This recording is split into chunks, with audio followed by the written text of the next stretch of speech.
Yeah, it was great having him back. Just at the end, when you knew it had to become a game where they were going to drop back and throw the ball, I mean, we went from pressuring to rushing 3. We rushed 3 on the last 2. When you can do that and have guys in coverage, it's unbelievable. It's just awesome to see him come back, fight through the adversity, and end up with, what, 3 sacks? 3 sacks. I mean, if there's a better defensive player in college football, or just a better complete football player in college football, I love to watch this team. And I don't say that often, but if there's a more dominant player in the country on defense than Chase Young, somebody needs to bring me the tape and I'll watch every snap of it. So credit to him. Was that a little Jersey showdown there early before the game? I don't know what you're talking about. Well, there was a lot of, I mean, this was a big game. It was for the East Division, and everyone was fired up.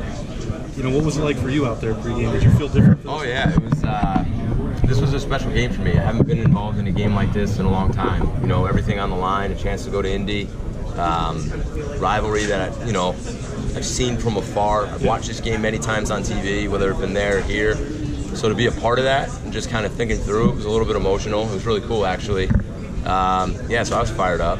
I was fired up on my way in this morning, and I'm still fired up right now. To get through a game like this, and Coach Day's talking about the first 4-quarter battle, you guys obviously had pressure situations on defense, won shutouts and everything before, but did you want to go through a game like this where the 5 of you guys working together had to put something together, make adjustments on the field? Yeah, I wouldn't say I'd want to go through it, but now that we did, yes, I am glad, because if you think about defensively, there was one point I looked up and it was like maybe halftime it was like we had 300 yards and they had 50.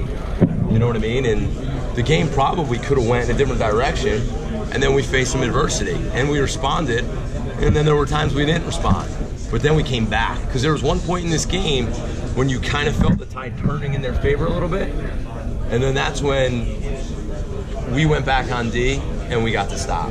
So to me, yeah, that says a lot, because they haven't done that this year. We haven't had that opportunity this year.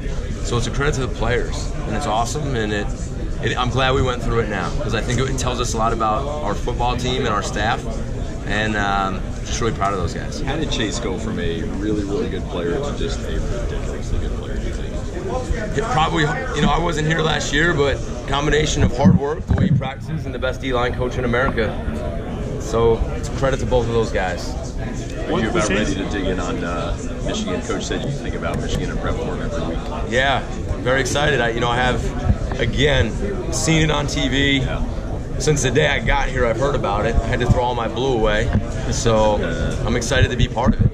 Very excited. I'm blessed to be part of it. I mean, college football, 11-0, playing your rival in the last game of the regular season, I can't ask for anything else, and I can't wait to be part of that. And what that team did to Notre Dame was stunning. I assume that got your guys' attention.